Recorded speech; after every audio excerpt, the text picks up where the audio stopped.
Hello everyone, welcome to Sanmarga classes. ಬಲ ಮತ್ತು ಚಲನೆಯ ನಿಯಮಗಳು ಪಾಠದ 30ನೇ ಪ್ರಶ್ನೆ.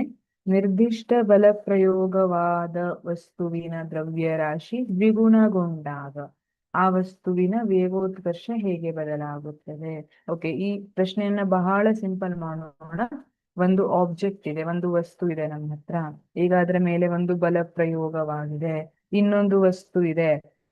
ಈ ದ್ರವ್ಯರಾಶಿಯ ಎರಡರಷ್ಟು ಇದೆ. ದ್ರವ್ಯರಾಶಿ ದ್ವಿಗುಣಗೊಂಡಾಗ ಇದರ ದ್ರವ್ಯರಾಶಿ ಮೊದಲನೇದ್ರ ಎರಡರಷ್ಟು ಇದೆ.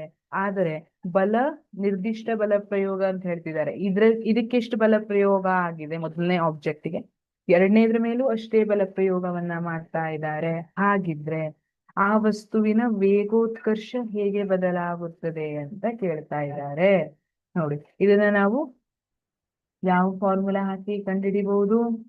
F=ma ಹಾಕ್ಬಹುದಾ? ಸರಿ.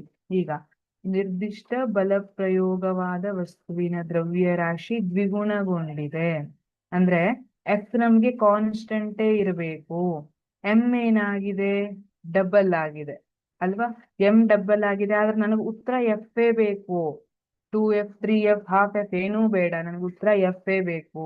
ಹಾಗಿದ್ರೆ ನಾನು ಎ ಯನ್ನ ಏನಂತ ಬರಿಬೇಕು? ಈ 2 ಅನ್ನ ನಾನು ಕ್ಯಾನ್ಸಲ್ ಮಾಡೋದಿದ್ರೆ 1/2 ಅಂತ ಬರಿಬೇಕಾ? 1/2a. ಹಾಗಿದ್ರೆ ವೇಗೋತ್ಕರ್ಷ ಏನಾಯ್ತು?